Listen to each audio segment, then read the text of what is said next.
السلام علیکم ویورز آج کی ایک السلام علیکم ویورز کیسے آپ؟ امید کرتا ہوں سب خیریت سے ہوں گے۔ آج میں آپ کے لیے ایک بہت ہی منفرد واقعہ لے کے آیا ہوں جو کہ آج کل ہمارے مسجدوں میں مولوی صاحب حضرات ہیں ان کے بارے میں ہے۔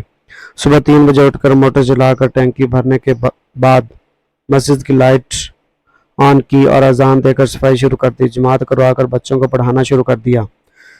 سب گھروں کو چلے گئے اور وہ ابھی مسجد میں ہیں کیونکہ مسجد کی 3-4 کام کروانے ہیں۔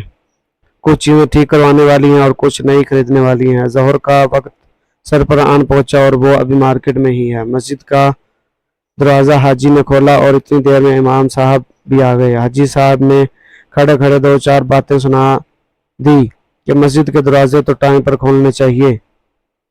وہ بیچارہ وضاحت دے رہا تھا لیکن حاجی صاحب سننے کو تیار نہیں تھے۔ ظہر پڑھائی اور آرام کرنا چاہا لیکن فون آیا کہ چودھری شمشاد صاحب کے آخری پھپھو 14 سال پہلے شراب پیتے ہوئے مر گئے تھے، ان کے لیے ختم پڑھانا ہے۔ یہ بیچارہ پھر اٹھا اور دوڑ لگا دی۔ مولوی صاحب نے ختم پڑھا تو چودھری صاحب نے کہا قاری صاحب روٹی گھر پر پہنچ جائے گی، بڑے بڑے چودھریوں میں بیٹھ کر یہ مسکین کیسے روٹی کھا سکتا ہے۔ اتنی دیر میں عصر کا ٹائم آن پہنچا۔ عصر پڑھائی تو دل چاہا بچوں کو گھمانے لے جاؤں لیکن مسجد سے نکلتے ہی ہمسائے میں رہنے والے رحمانی صاحب نے پکڑ لیا۔ اخ مولوی صاحب کہاں جا رہے ہیں؟ ہر وقت سیر سپاٹے پہ ہی نکلے ہوئے ہوتے ہیں۔ مغرب کے بعد پھر بچوں کو پڑھانا شروع کر دیا۔ عشاء کی 17 رکعتیں پڑھنے کے بعد گھر کے دروازے پر پہنچے ہی تھے کہ پیر صاحب کی کال آ گئی کہ بڑے حضرت جی نے مولوی صاحب کو یاد کیا ہے۔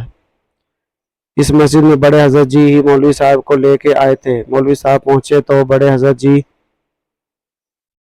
جن کے 24 گھنٹے اے سی میں اور دیسی خوراکیں کھا کھا کے چہرہ نورانی وجدانی ہوا پڑا تھا، کہنے لگے تم مولوی لوگ سارا دن ویلے رہتے ہیں ہو، کھاتے پیتے بھی بہت اچھا ہو، لیکن تمہارے مرجائے ہوئے چہرے کی سمجھ نہیں آتی۔ مولوی صاحب اپنے نیند کی کمی اور دن بھر کی بھاگ دوڑ بیان کرنے ہی والے تھے کہ امید صادق بول اٹھا بڑے حضرت جی یہ ظاہری باتیں کرتے ہیں، اصل عبادت تو آپ جیسے ولی اللہ کرتے ہیں۔ جیسے تیسے مولوی صاحب گھر کو پہنچے، کھانا کھایا سو گئے لیکن جسمانی تھکاوٹ اس قدر تھی کہ یوں لگا کہ آنکھ بند کر کے کھول لی ہے اور پھر چل سو چل۔ اس مزدور کی تنخواہ جمع کرتے ہوئے محلے کے چورے چمار بھی کہہ رہے ہوتے ہیں کہ مولوی صاحب کے کون سے اتنے اخراجات ہیں، ان کا گزارا ہو جاتا ہے، 5000 بہت ہیں، افسوس۔